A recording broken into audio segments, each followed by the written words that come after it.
ini bersyahadat, yang hari ini melafazkan la ilaha illallah Muhammadur Rasulullah, itu adalah ikhwah saudara.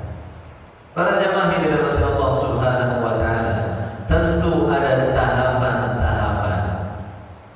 Tidak ujug-ujug. Nyatanya kita merasakan bagaimana jangankan mendahulukan kepentingan saudaranya untuk berbaik-baik saja, bermanis-manis saja, senyum di hadapan saudara kita yang maaf mungkin berbeda baju dengan kita, berbeda kelompok dengan kita. Bahkan dalam satu kelompok ketika berbeda, kemudian wah, ini sudah musuh saya. Jangankan kemudian untuk mendahulukan kepentingan saudaranya sebagai puncak ukhuwah, untuk menghilangkan rasa ghil, tidak tenang, tidak nyaman dengan saudara kita, itu saja tidak mudah. Hari ini, mohon maaf, apa perasaan kita ketika ada kelompok saudara kita yang lain dengan bendera lain, dengan baju warna lain dengan kita, kemudian tampil melakukan kebaikan-kebaikan? Apakah masih ada perasaan, wah, itu ikut-ikutan, wah, itu apa ya, itu ada apa ya, dan seterusnya. Kalau kita masih ada perasaan seperti itu, hendaklah kita sering-sering berdoa di ayat ke-10 dari surat Al-Hasyr, lanjutan dari sifat para sahabat. A'udzubillahi minasyaitonir rajim. Walladzina ja'u min ba'dihim yaquluna rabbana ighfir lana wa li ikhwanina alladhina sabaquna bil iman wa la taj'al fi qulubina ghillan lil ladzina amanu rabbana innaka ra'ufur rahim. Ya Allah, yang maha santun, maha lembut, maha sayang, ampuni dosa-dosa kami, ampuni dosa saudara-saudara kami yang mereka lebih dahulu beriman. Dan ya Allah, jangan jadikan dalam hati kami perasaan ghil. Ghil itu rasanya gak enak, yang gak nyaman. Ketemu saudara kita gak nyaman, senyumnya berat, senyumnya itu senyum yang bisa merasakan, senyum yang berat, yang gak lepas, yang tertahan, yang terpaksa. Bahkan mudah-mudahan tidak, kita mudah-mudahan tidak, senyumnya lebih pada senyum yang sinis, dengan memicingkan mata. Ya Allah, ini senyum model apa ini? Ya Allah, jangan jadikan dalam hati-hati kami perasaan seperti itu. Sungguh Engkau maha santun, maha sayang, maha lembut. Ya Allah, lembutkan hati kami. Para jamaah yang dirahmati Allah Subhanahu wa taala, maka ada tahapan. Ada tahapan yang harus kita lalui untuk mewujudkan itu semua. Yang pertama, kita mengikuti apa yang dilakukan Rasulullah SAW. Yang pertama, kuatkan keyakinan kita kepada Allah. Quwwatul iman. Yakinkan wijhah kita, orientasi kita adalah hanya Allah. Akhirat, Allah akhirat, itu orientasi kita. Apapun yang kita lakukan, tujuannya akhirat, Allah surga. Akhirat, Allah surga. Insya Allah, kalau ini yang pertama kita lakukan, maka tidak ada pertentangan. Coba silakan bapak-bapak kita ketemu dalam sebuah majelis besar, majelis nasional dengan baju yang beragam, kan nggak mungkin disamakan. Oke lah, ada pengumuman besok, ada undangan salah sehat nasional, peserta diharap berbaju putih. Apakah sama putihnya? Oke, warnanya putih semua, kancingnya sama. Oke, kancingnya sama semua, potongan jahitannya sama. Oke, sama semua, ukurannya sama. Pasti tidak ada yang sama. Pasti tidak akan ada yang sama. Kemudian semuanya berangkat. Ketika semua ditanya, masing-masing ditanya oleh penerima tamu,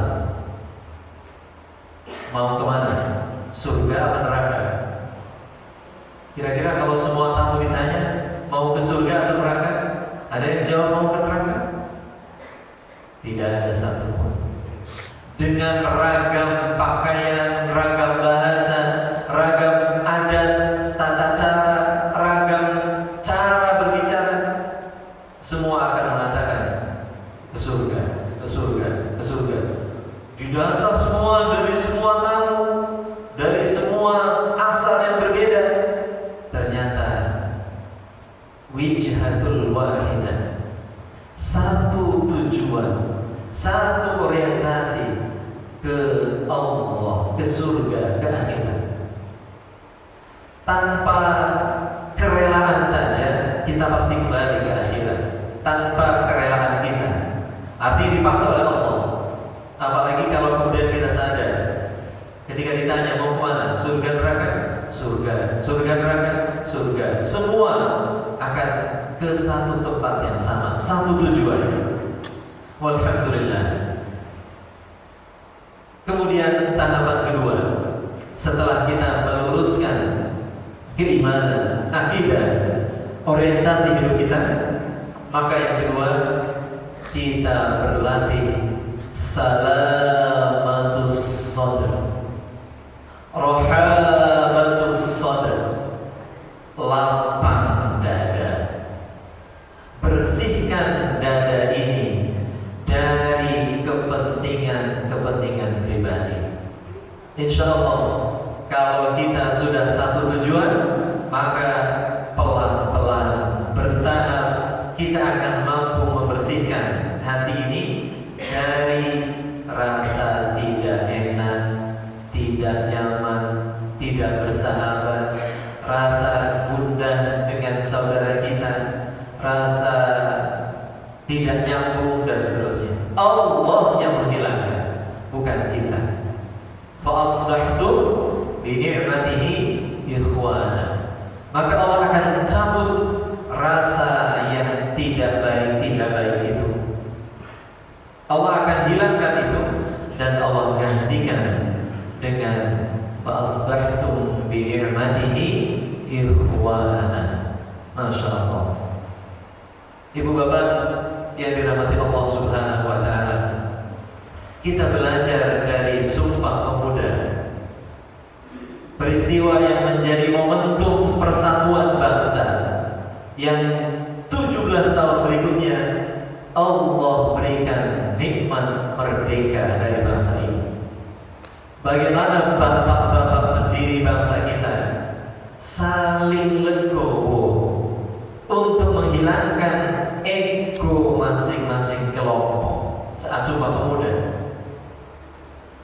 Profesor Yamin menceritakan tentang peristiwa itu.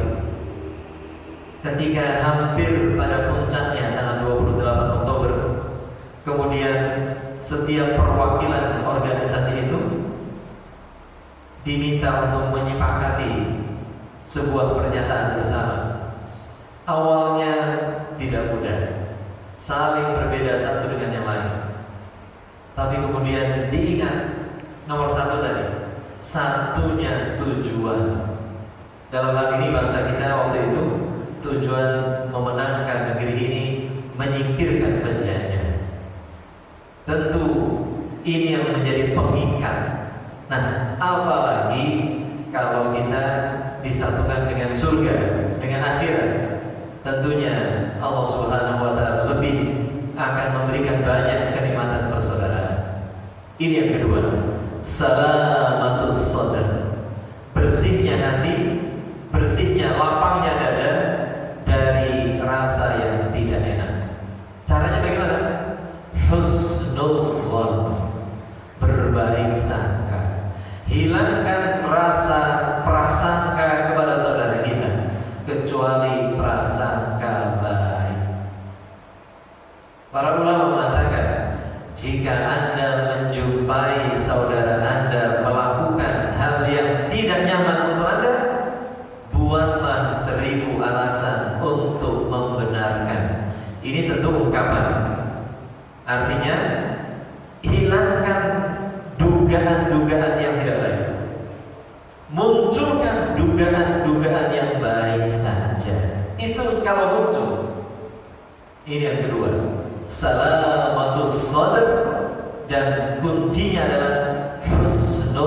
dzan. Ibu bapak, husnul dzan ini tidak kemudian tidak waspada, bukan. Karena yang pertama kekuatan iman, kekuatan orientasi kepada surga, kepada akhirat, kepada Allah. Maka insya Allah husnul dzan ini antar kelompok yang sudah diikat oleh iman. Tidak bisa husnul dzan dengan musuh, tidak bisa. Kalau dengan musuh bukan husnul dzan. Kalau dengan musuh itu namanya ihdzar. Dalam surat An-Nisa Allah Subhanahu wa taala mengingatkan dan waspadalah, wahdzar, dan hati-hati kepada musuh. Kalau jelas musuh, kalau jelas saudara kita yang beriman, sholatnya menghadap kiblat, yang dibaca sama, takbirnya Allahu Akbar, doa yang di dalam mungkin berbeda, tapi gerakannya sama, gerakannya mungkin berbeda sedikit, tapi kemudian tetap dalam satu rangkaian sesuai dengan imam. Itu kita berhusnul dzan kepada saudara kita. Mohon maaf, misalkan melihat saudara kita yang celananya agak tinggi, cingkrang misalkan, kadang ada perasaan, wah, ini berbeda dengan saya, dan seterusnya. Atau sebaliknya, saudara kita yang celananya tinggi melihat saudara kita yang lain yang tidak seperti itu, apakah ada perasaan yang lain? Hilangkan. Caranya husnul dzan. Katakan dia punya dasar untuk itu. Syaratnya sudah diikat dengan ikatan yang pertama, ikatan iman. Ikhwatul iman yang dirahmati Allah Subhanahu wa taala, puncaknya yang ketiga adalah ihsan. Ini adalah wujud dari ukhuwah. Yang pertama, kekuatan iman, menyatukan orientasi, satunya tujuan. Yang kedua, salamatus sadr, rahabatus sadr, lapang dada. Kata kuncinya adalah husnul dzan. Dan yang ketiga, Allah nanti akan munculkan ihsan. Wa yu'thiruna 'ala anfusihim walau kana bihim khassasah.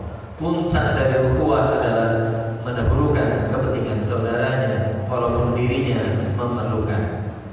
Mudah-mudahan ini bukan sekadar kata-kata. Mudah-mudahan ini bukan sekadar tulisan. Mudah-mudahan ini sebagai wujud kesungguhan kita untuk meraih kemenangan kejayaan Islam dengan pilar kedua, yaitu quwwatul ukhuwah. Tentu ini setelah quwwatul iman, quwwatul aqidah. Apakah ini mimpi besar? Boleh jadi dibilang mimpi besar, tapi insya Allah Allah akan mewujudkan kalau kita memiliki kesungguhan. Mohon maaf atas semua kekurangan kesalahan. Aqulu qawli hadza astaghfirullah li wa lakum. Ada pertanyaan? Ada yang mau disampaikan?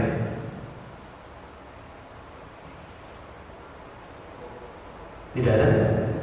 Mari kita akhiri dengan doa kafaratul majlis. Subhanakallahumma wa bihamdika asyhadu an la ilaha illa anta astaghfiruka wa atubu ilaik.